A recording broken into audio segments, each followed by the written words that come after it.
म्हज्या भयणीन भावनो आमी पयल्या वाचपान कितें पळयता आनी कितें आयकलां.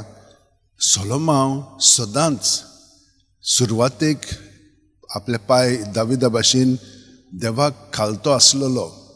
देवान ताका विचारलेलें की तुका कितें जाय.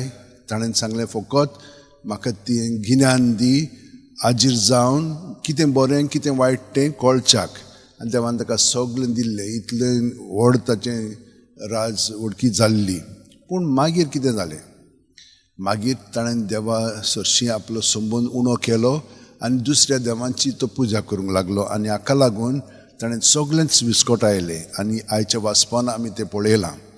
तर म्हज्या भयणीनो आनी भावांनो, खूब पाटी आमच्या जिवितांत तशेंच घडटा. देव आमकां सगळें दिता आनी आमी देवा बरोबर आसता. पूण मागीर आमी मातशी दिल सोडटा, आळसाय येता. आनी आळसाय आयली की ना देंवचार तातूंतल्यान आमचें सगळें वावुरता आनी आमकां देवा सरशीनी पयस कोत्ता. तेन्ना आमचें निसणटण जाता. तो दुसऱ्या वासा आमी कितें पळयता, ही सिरोफोनिशियन बायल, ही भायली पूण ती विस्वासान ताचेर बावाड धरून येता आनी म्हणटा म्हजे दुयेलो देंवचार काड. जेजू तें रोखडेंच तिका दिना.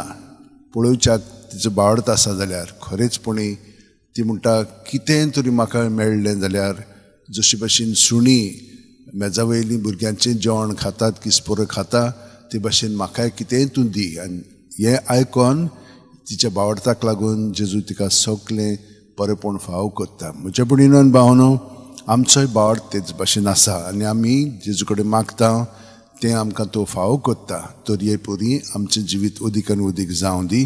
तर ह्या वेळार आमच्या हात अशें उलटेन धरून दोळे बंद करून प्रत्येक सुस्कारान तो आमचे भितर येता. तो आमकां केन्ना सोडिना.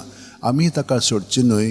ताच्या एकवटान रावया आनी सगळीं आमची चिंतना, भावना, चाल, बरी वायट पोजडी कितेंय जावं सगळें ताचें सोबें धरून तो आमकां नितळकाय हाडटलो. ताच्या पवित्रपणान तो आमकां भाग दितलो आनी आमचें जिवीत ताच्या जिवितान भरून तें सुफळ आनी सुकेस्त आनी यशस्वी करतलो. तर आमी ह्या वेळार आमचें जिवीत जेजूक भेटोवया. हे भेटोवणे वरवीं आमेन.